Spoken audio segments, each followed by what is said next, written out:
Ministério Público vai investigar Enel por omissão em São Paulo. 500 mil pessoas ainda estão sem luz. E você vai ver também. O Ministério da Educação afirma que Enem não será cancelado após suspeita de vazamento da prova.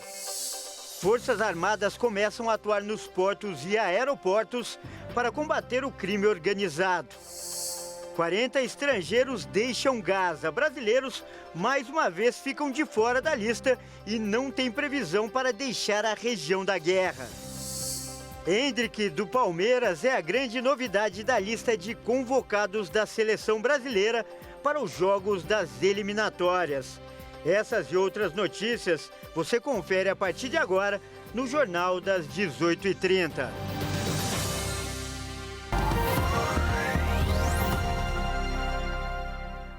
Olá, muito boa noite. São 18 horas e 33 minutos pelo horário de Brasília. Eu sou o Kleber Werneck e a partir de agora você acompanha comigo as principais notícias do Brasil e do mundo desta segunda-feira. E olha só, o Ministério Público de São Paulo vai abrir ainda nesta semana uma investigação contra a concessionária Enel por suposta omissão no restabelecimento de energia para os consumidores da região metropolitana desde o temporal da última sexta-feira. Pelo menos 500 mil imóveis ainda estão sem energia. O ministro da Justiça, Flávio Dino, também se manifestou sobre o assunto.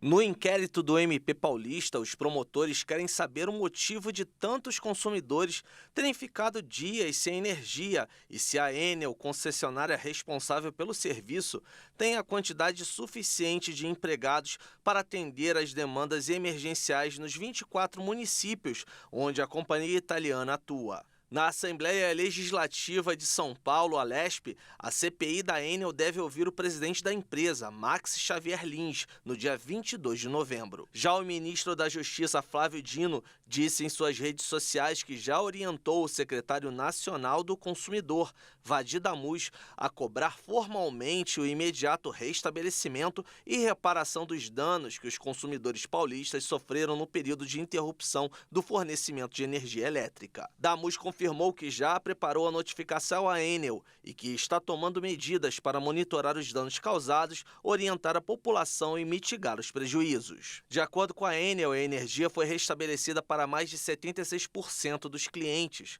o que corresponde a cerca de 1.600.000 clientes. A Prefeitura de São Paulo informou que pelo menos 125 árvores ainda precisam ser removidas com o apoio da distribuidora de energia elétrica. Segundo a Enel, as regiões mais afetadas na capital paulista foram as zonas sul e oeste, mas há relatos de falta de energia nas zonas leste e norte. A previsão é que o serviço seja totalmente restabelecido na cidade até a terça-feira.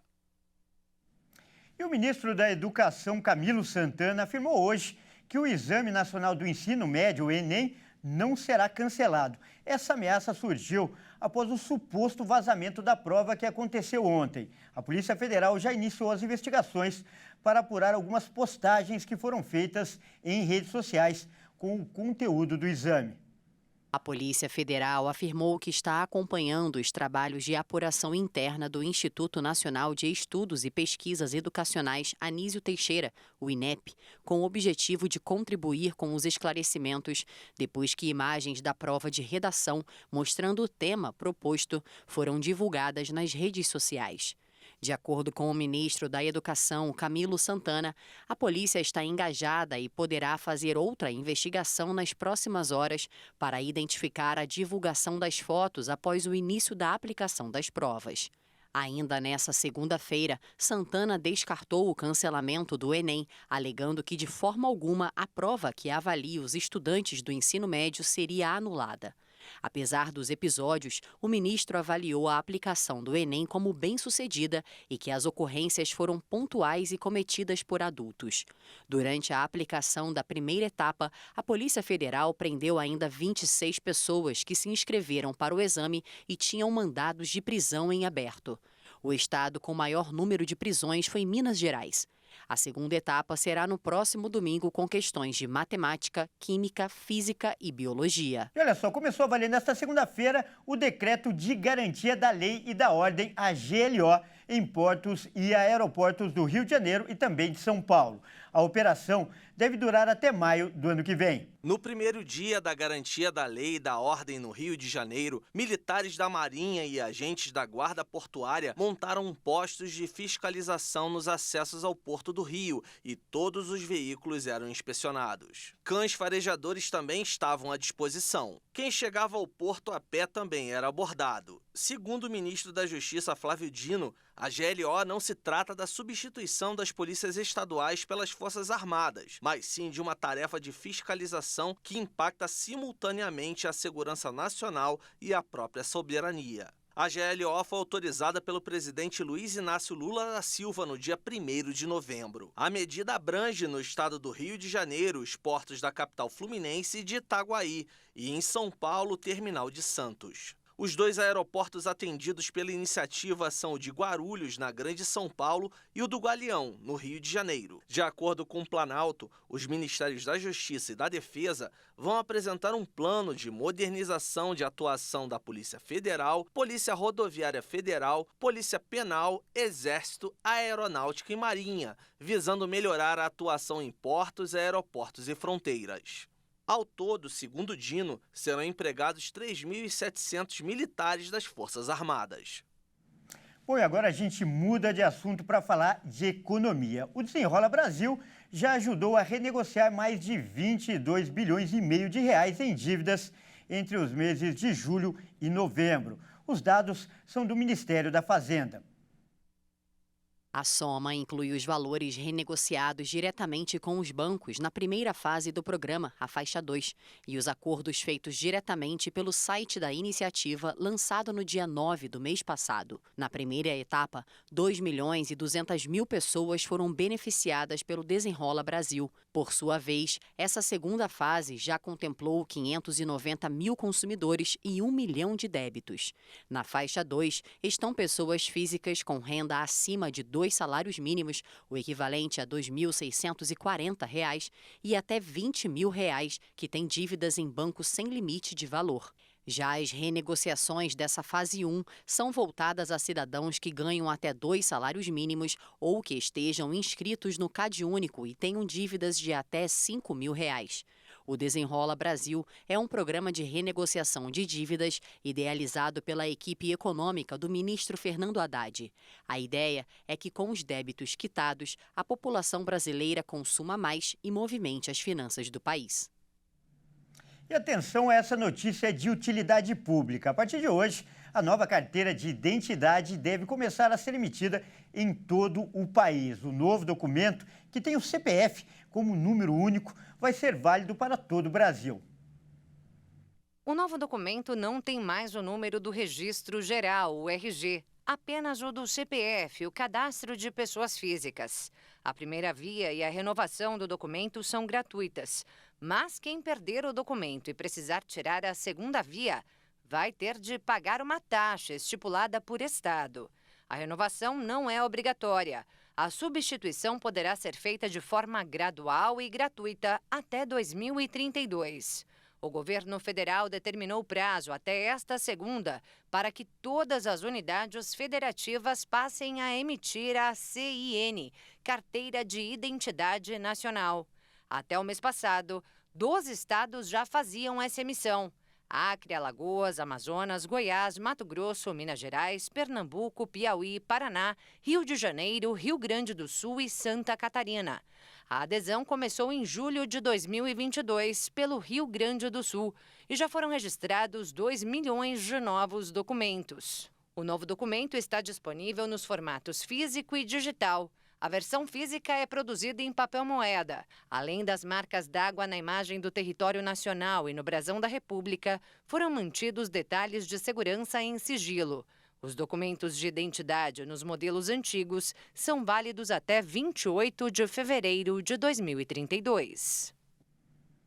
E você vai ver a seguir: 400 estrangeiros deixam Gaza, mas brasileiros não têm previsão para sair da região do conflito.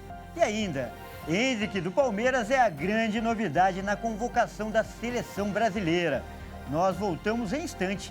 Até já!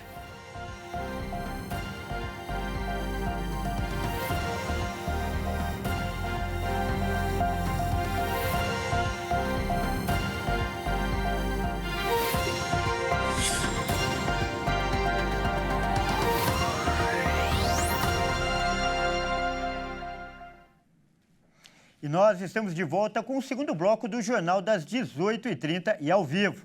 São 18 horas e 45 minutos pelo horário de Brasília. E eu começo com as notícias internacionais. Olha só, a passagem da faixa de Gaza para o Egito voltou a ser reaberta hoje para a saída de 400 estrangeiros. Infelizmente, o grupo de brasileiros continua aguardando autorização para deixar o território. Enquanto isso, Israel realizou um dos bombardeios mais intensos contra a faixa de Gaza desde que sofreu os ataques terroristas do Hamas no dia 7 de outubro. A Força Aérea Israelense atacou 450 alvos do Hamas nas últimas 24 horas. Os alvos se concentraram no noroeste da faixa de Gaza. Israel alega ter matado um comandante do Hamas responsável por operações de combate. Também informaram que as tropas alcançaram a costa sul da cidade de Gaza e dividiram o território palestino em dois. A expectativa é que a guerra urbana com combate corpo a corpo se intensifique. As telecomunicações em Gaza sofreram um novo apagão durante a madrugada. Antes da energia voltar no final da manhã, a Organização Mundial da Saúde alertou que sem internet ou telefone, feridos não podem pedir socorro. Os diretores de várias agências humanitárias da ONU divulgaram um raro comunicado conjunto pedindo um cessar-fogo imediato. Eles classificaram a situação como inaceitável. O documento cita a morte de milhares de civis e a crise humanitária que piora a cada dia. Enquanto isso, o governo do Hamas anunciou hoje a reabertura da passagem de Rafah, que liga o território palestino ao Egito. O objetivo é continuar a retirada de estrangeiros. São 24 brasileiros e 10 palestinos que permanecem em Gaza enfrentando dificuldades. Para o brasileiro Hassan Said, a fome é o principal desafio. Na minha casa não existe, já não tem gás mais e infelizmente a gente está usando também o da linha. Nos restaurantes está fazendo comida, doação para as escolas e aonde tem lugar, bastante gente está dando essas comidas. E o ministro das Relações Exteriores, Mauro Vieira, se reuniu na manhã de hoje com o presidente Lula no Palácio do Planalto. E um dos temas da reunião foi justamente a saída dos brasileiros que estão em Gaza, mas ainda não há previsão de quando isso vai acontecer. E olha só, ainda falando sobre esse assunto, o presidente dos Estados Unidos, Joe Biden, e o primeiro-ministro de Israel, Benjamin Netanyahu, conversaram nesta segunda-feira sobre a possibilidade de realizar pausas táticas nos ataques à faixa de Gaza. O objetivo é permitir que civis palestinos fujam dos combates. O objetivo é permitir que os civis palestinos fujam dos combates. A Casa Branca afirmou em um comunicado que, durante uma conversa por telefone, Biden e Netanyahu discutiram a possibilidade de pausas táticas para dar aos civis oportunidades de sair de maneira segura das zonas de combate e garantir que a ajuda chegue aos civis que precisam, além de permitir possíveis libertações de reféns. E os Estados Unidos vão doar quase 485 milhões de dólares, o que daí cerca de 2 bilhões de reais, para ajuda humanitária aos migrantes e refugiados na América Latina e também no Caribe. O anúncio foi feito nesta segunda-feira pelo secretário de Estado norte-americano, Antony Blinken. A ajuda irá para refugiados, migrantes e outras populações vulneráveis, incluindo os deslocados na América Latina e Caribe e pela crise política e econômica na Venezuela, disse Blinken. Mais de 310 milhões de dólares serão desembolsados por meio do Escritório de População, Refugiados e Migração do Departamento de Estado.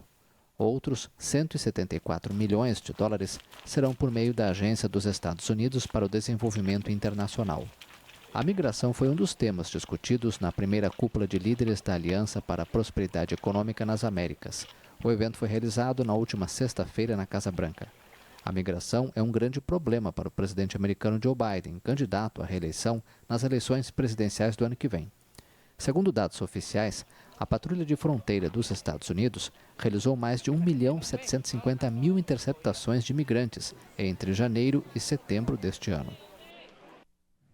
E olha só, chegou a hora de falar sobre futebol aqui no Jornal das 18h30 e olha que tem bastante notícia.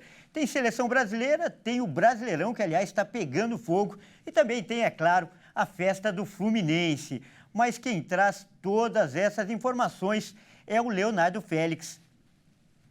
Muito boa noite, Léo. Hoje você fala da nossa redação, não é isso, Léo? É isso mesmo, Kleber. Boa noite a todos que nos assistem aqui no Jornal das 18h30. A gente vai começar falando do Campeonato Brasileiro. Parecia que estava tudo decidido, não é? Mas agora o campeonato pegou fogo de novo. E com os resultados da 32ª rodada, a diferença entre o líder Botafogo para o sexto colocado, o Flamengo, caiu para apenas 6 pontos. Palmeiras e o RB Bragantino estão na cola do Alvinegro e lutam ponto a ponto pela taça. Lembrando que o Alvinegro tem 2 partidas a menos do que a maioria das equipes.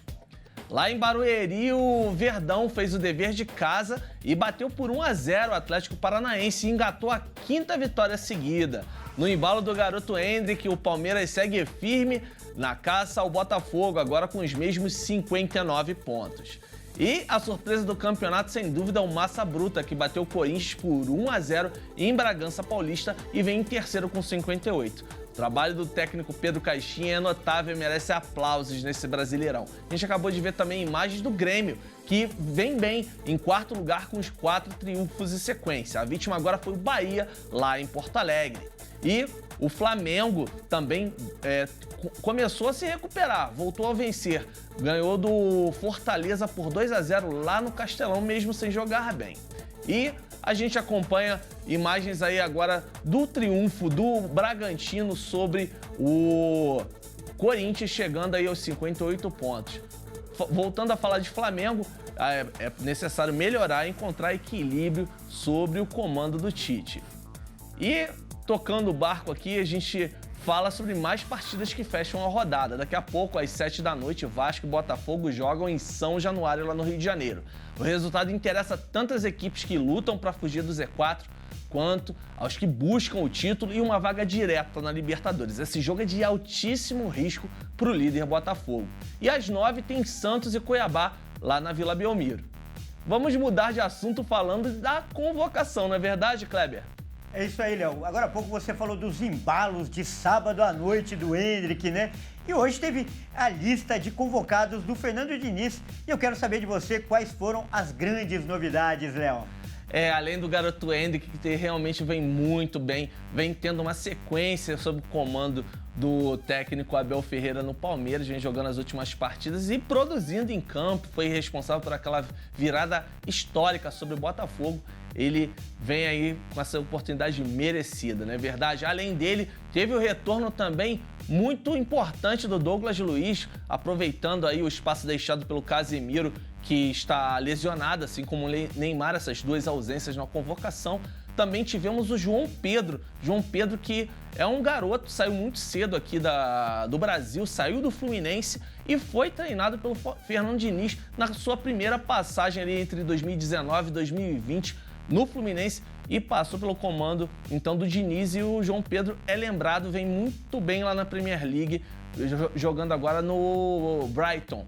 E uma outra novidade, também super merecida, é um dos destaques do Brasileirão, vice-artilheiro do Campeonato Paulinho do Atlético Mineiro, com 13 gols. Não é verdade, Kleber? É isso aí. Mas, Léo, hoje todas as atenções estão para essa convocação do Hendrick. Seria o início de uma nova era na seleção brasileira? Eu creio que sim, Kleber, porque nós ficamos carentes de centroavantes, jogadores decisivos. Basta dizer, Gabriel Jesus teve a oportunidade de jogar 2 Copas do Mundo e passou zerado, né? É um excelente jogador, vem bem no Arsenal, tem dado sequência à sua carreira, mas na seleção brasileira tem deixado a desejar. E jogadores como o Hendrick, como o Vitor Roque, que vai voltar de lesão já, entre outros, o próprio João Pedro, merecem sim uma continuidade, uma oportunidade para que a gente possa já em 2026 ter uma seleção estruturada e quem sabe voltar a brigar pelo Mundial. É isso aí, Léo. E a gente não podia terminar, né, sem dar os parabéns para o grande Fluminense, o campeão da Copa Libertadores. E esse título confirma, né, Léo, que 2023 é mesmo o ano do técnico Fernando Diniz. Com certeza, Kleber, afinal de contas, esse ano de 2023 ele acaba unindo algo que carecia no trabalho do Diniz, né? Que era realmente a efetividade. Era um jogo vistoso, de toque de bola, que envolvia o adversário, mas que ficava sempre com aquele rótulo. Futebol bonito que não ganha campeonato. E nesse ano ele conseguiu o Campeonato Carioca, uma virada histórica sobre o Flamengo.